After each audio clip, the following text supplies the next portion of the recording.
ሰላም ውድ የጀግና ጥበብ ቻናል ቤተሰቦች፣ ዛሬ ሰዎች እኛን ሲዋሹን እንዴት ማወቅ እንችላለን የሚለውን የሰውነት ቋንቋ በትንሹ እናያለን። ሰዎች በህይወት ዑደት ውስጥ ሲያታልሉን፣ ሊያጭበረብሩን፣ እንዲሁ ሊዋሹን ይችላሉ። ምናልባት እኔ አሁን የምነግራችሁ የሰውነት ቋንቋ ሙሉ ለሙሉ ልክ ነው ለማለት ሳይሆን፣ ምናልባት ሰዎችን የምናውቃቸው ከሆነ ከባህሪያቸው አንጻር በመነሳት እንድንገምት ማለትም ፕሪዲክት እንድናደርግ የሚረዱ ነጥቦች ላይ እንነጋገራለን። በመጀመሪያ ቻናላችን ከሚያየው ሰው ባነሰ ሰብስክራይብ ያለን ሲሆን፣ ምናልባት ቻናላችን ቪዲዮ የምትመለከቱ እንዲሁ ሰብስክራይብ ያላደረጋችሁ ሰዎች ሰብስክራይብ እንድታደርጉ እጋብዛለሁ።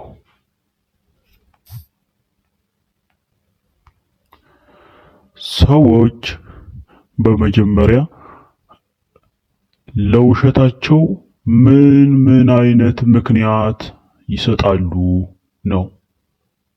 ሰዎች በተለያዩ ሁኔታዎች ውስጥ እኛን ሊዋሹን ሊያታልሉን ይችላሉ።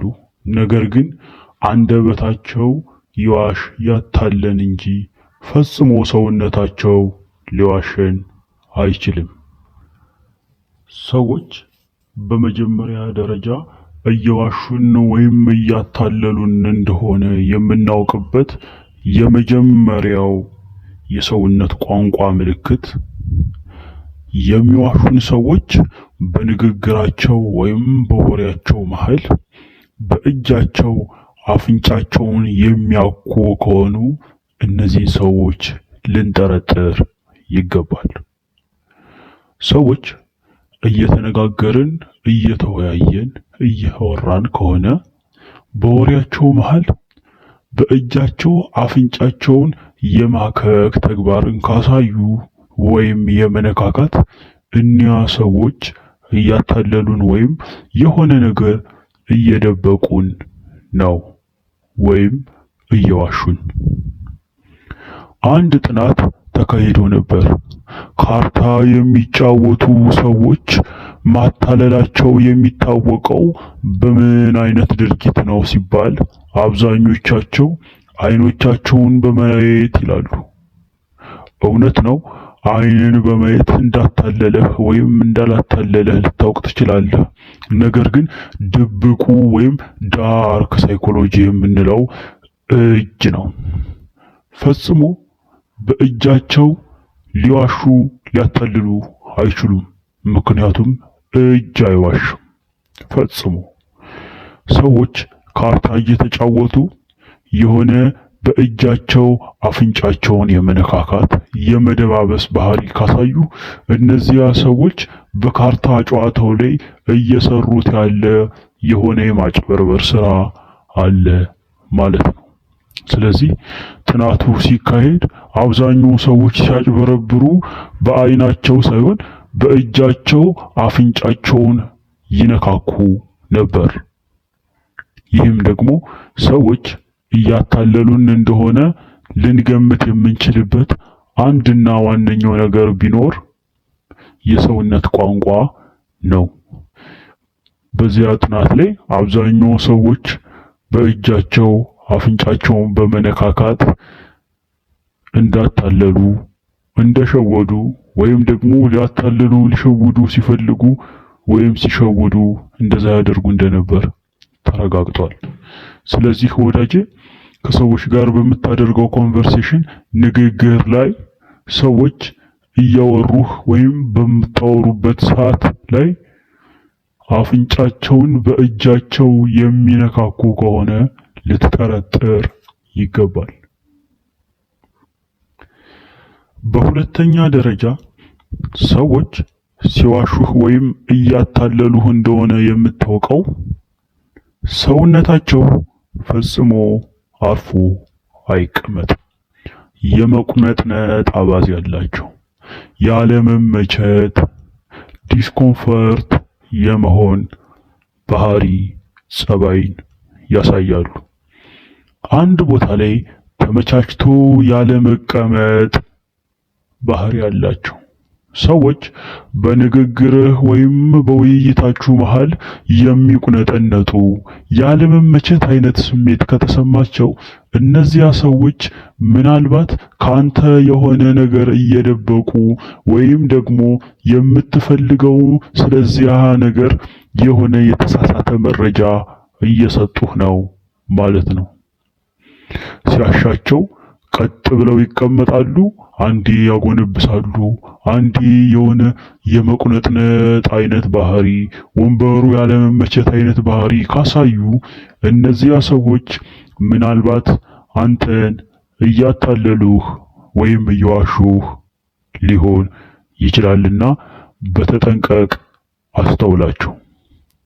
ምናልባት ለማስተዋስ ያህል የጀግና ጥበብ ቤተሰብ የሆናችሁ ወዳጆቼ፣ ቤተሰቦቼ ፈጽሞ ሰውነት ሊዋሽ አይችልም። ይህን ተገንዘቡ። በሶስተኛ ደረጃ ሰዎች ሲዋሹ ወይም ሲያታልሉን እጅግ በጣም አይናፋር ይሆናሉ። የአይን ግንኙነትን ይሸሻሉ። ፈጽመው የአይን ግንኙነት አያደርጉም። ወይ ደግሞ እንዳይነቃብን እናድርግ የአይን ግንኙነት ካሉ ፈጽሞ አንገታቸውን ቀለስ እንኳ አያደርጉም። ፍጥጥ እንዳሉ ይመለከታሉ። ያኔ ትረዳቸዋለህ። ፈጽሞ አይናቸውን ስብር የሚያደርጉ ሰዎች እያታለሉህ ነው። ወይም ደግሞ ፍጥጥ ብለውም ደግሞ አይናቸውን የሚያዩህ ከሆነ ፈጽሞ ያ የሰውነት ቋንቋ ልክ አይደለም። ስለዚህ ወዳጄ አይናቸው ፍጥጥ ብሎ ዝም ብሎ የሚመለከትና የሚያወራህ ከሆነ ይህ ተፈጥሯዊ የሰውነት ቋንቋ አይደለምና ልትጠረጥር ይገባል። ወይም ደግሞ አይንህን የሚፈሩ የሚያፍሩ ከሆነ ምናልባት እነዛም ሰዎች እያታለሉህ ነው።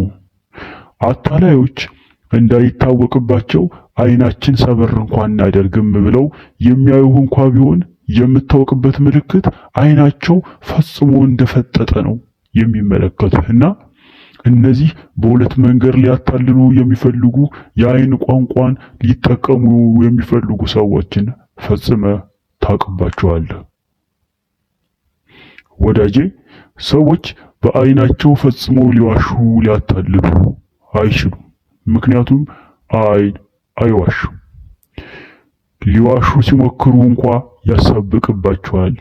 ወይ ምናልባት አንተን ማየት ይፈራል የነሱ አይን፣ ወይ ደግሞ ልክ እንደ ድርቅ እንዳለ ሰው አይናቸው ፈጦ ትመለከታለህ። ምናልባት የአይናቸውን የሰውነት ቋንቋ እንዳይታወቅ የሚፈልጉ ሰዎች እንዲህ ፍጥጥ ብለው ያዩህ ይችላሉ። እነዛን ሰዎችም መጠርጠር አለብህ። አይናቸውንም ደግሞ የሚሰብሩ የሚያፍሩ ሰዎችም ልክ እንደነሱ ሊሆን ይችላል። ምናልባት ስለነዚያ ሰዎች ባህሪ ግን ማወቅ ግድ ይልሃል። ምናልባት አይን አፋር ሰው ከሆነ ያ ሰው እያታለለህ ላይሆን ይችላል። ይህን ልትገነዘብ ይገባል። ለዚህም ነው መግቢያው ላይ ስለዚያ ሰው ባህሪ መጀመሪያ አውቅ፣ ተገንዘብ ያልኩ። ምክንያቱም ሁሉም የሰውነት ቋንቋ ስህተት ወይም ውሸት ወይም ደግሞ ልክ ነው ማለት አይቻልምና።